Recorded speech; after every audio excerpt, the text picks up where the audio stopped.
Assalamualaikum warahmatullahi wabarakatuh. Selamat datang di kelas geografi. Kali ini kita akan membahas struktur keruangan desa. Struktur keruangan desa dapat dilihat dari pola keruangan desa. Pola keruangan desa itu apa? Sebenarnya bagaimana pola penggunaan lahan yang ada di desa. Secara umum, penggunaan lahan di desa dibagi menjadi dua fungsi. Yang pertama fungsi sosial, yang kedua fungsi ekonomi. Fungsi sosial yaitu lahan digunakan untuk pemukiman. Sementara fungsi ekonomi, lahan di desa digunakan untuk kegiatan ekonomi seperti pertanian, perkebunan, kehutanan. Selanjutnya kita akan membahas pola pemukiman. Secara umum, pola pemukiman dibagi menjadi tiga. Yang pertama, pola pemukiman tersebar. Yang kedua, pola pemukiman menjalar atau memanjang. Tiga, pola pemukiman mengelompok. Pola pemukiman tersebar memiliki karakteristik. Pemukiman dibangun pada wilayah yang luas, umumnya terdapat di dataran rendah. Arah pemekaran pemukiman dapat ke segala jurusan. Pusat kegiatan dan fasilitas dapat dibangun tersebar sesuai dengan kebutuhan. Pola pemukiman menjalar memiliki karakteristik terbentuk di lokasi sepanjang jalur utama seperti memanjang jalan, memanjang sungai, memanjang pantai, memanjang rel kereta api. Pola pemukiman mengelompok, karakteristiknya terjadi pengelompokan rumah pada wilayah terpadu seperti titik pertemuan atau persimpangan jalur transportasi. Dapat juga terjadi di daerah pegunungan, terjadi pada daerah yang memiliki hubungan keluarga erat.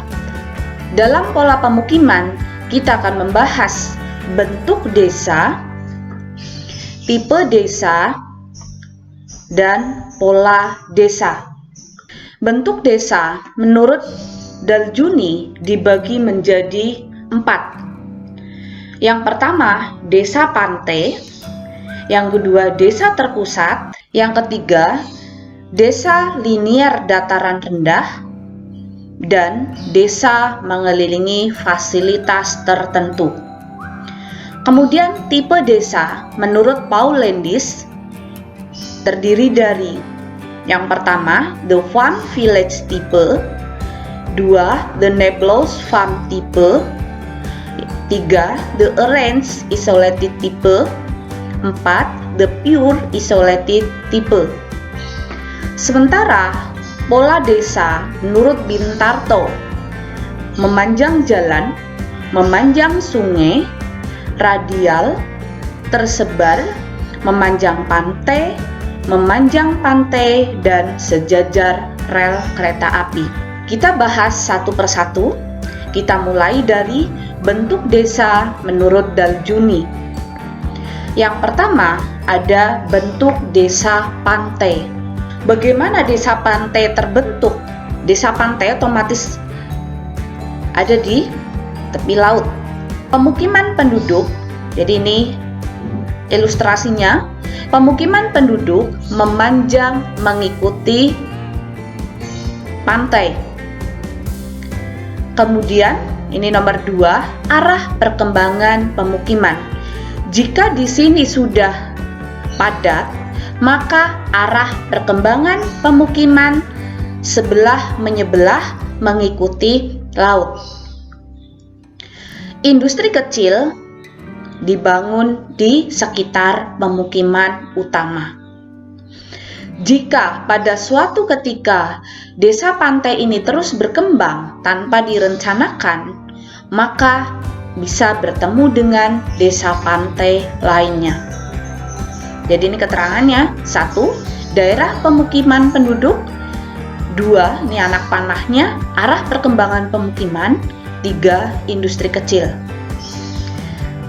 Jadi kalau dijelaskan di sini, di daerah-daerah pantai yang landai dapat tumbuh suatu pemukiman yang mata pencarian penduduknya di bidang perikanan, perkebunan kelapa, dan perdagangan. Jika desa pantai seperti itu berkembang, maka tempat tinggal meluas dengan cara menyambung yang lama dengan menyusur pantai sampai bertemu desa pantai lainnya. Adapun pusat-pusat kegiatan industri kecil seperti perikanan dan pertanian tetap dipertahankan di dekat tempat tinggal penduduk yang mula-mula. Yang kedua, bentuk desa terpusat. 1. Ini pemukiman penduduk. 2. Anak panahnya ini arah perkembangan pemukiman, jadi bisa menyebar ke segala arah. Yang ketiga, industri kecil. Desa terpusat terdapat di daerah pegunungan. Penduduk umumnya terdiri atas mereka yang seketurunan. Pemusatan tempat tinggal tersebut didorong oleh kegotong royongan mereka. Jika jumlah penduduk kemudian bertambah, lalu pemekaran desa pegunungan mengarah ke segala jurusan tanpa adanya rencana. Pusat-pusat kegiatan penduduk pun dapat bergeser mengikuti pemekaran. Bentuk desa linier dataran rendah. Yang ketiga, perhatikan ilustrasi gambar berikut. Jalan utama desa. Di sekitarnya berupa lahan pertanian. Pemukiman akan berkembang sejajar mengikuti jalan raya. Jadi ini nomor 1 pemukiman. Jika kemudian pemukiman itu terus berkembang, maka arah perkembangannya ke samping. Di sini nomor 2, arah perkembangan pemukiman.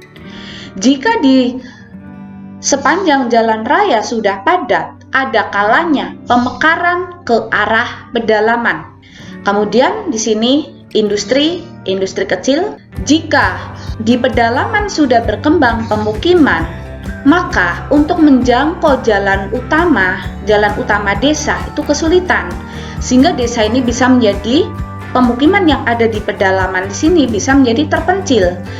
Dengan kondisi seperti itu, perlu dibangun jalan lingkar desa atau ring road. Jadi kalau misalkan penduduk tinggal di sini, mau menjangkau ke jalan utama jauh, maka bisa ke jalur yang lingkar di sini. Kemudian bisa menuju ke jalan utama. Pemukiman penduduk di dataran rendah umumnya memanjang sejajar dengan rentangan jalan raya yang menembus desa yang bersangkutan. Jika kemudian secara wajar, artinya tanpa direncanakan desa itu mekar, tanah pertanian di luar desa sepanjang jalan raya menjadi pemukiman baru. Ada kalanya pemekaran ke arah pedalaman menyebelah jalan raya. Maka kemudian harus dibuatkan jalan baru mengelilingi desa semacam ring road, dengan maksud agar pemukiman baru tidak terpencil. 4. Bentuk desa mengelilingi fasilitas tertentu. 1.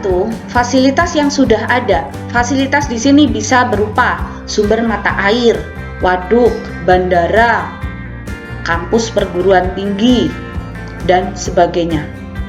Maka pemukiman akan berkembang mengelilingi pusat fasilitas yang sudah ada. Jika kemudian pemukiman terus berkembang, maka perkembangannya dapat ke segala jurusan. Dan di sini industri kecil tetap berada di sekitar pemukiman. Ini keterangannya, fasilitas yang sudah ada, daerah pemukiman penduduk, arah perkembangan pemukiman, industri kecil. Jadi penjelasannya, pemukiman ini terdapat di daerah dataran rendah. Yang dimaksud fasilitas misalnya mata air, waduk, lapangan terbang. Arah pemekaran dapat ke segala jurusan. Fasilitas-fasilitas untuk industri kecil dapat disebarkan di mana-mana sesuai dengan keinginan. Oke, terima kasih. Wassalamualaikum warahmatullahi wabarakatuh.